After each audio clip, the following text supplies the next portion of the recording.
Click on plugins, install plugin. Now add new plugin. Now search plugin WP dummy content.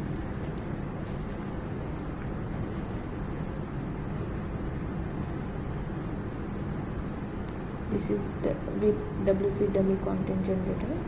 Now activate. Now go to dummy content generator. Click on dummy content generator.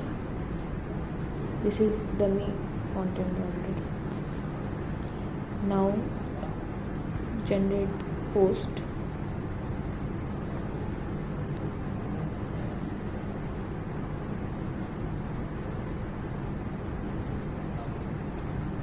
Now select the post date range.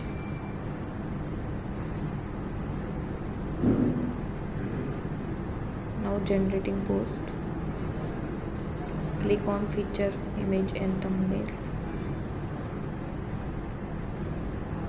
and generate it.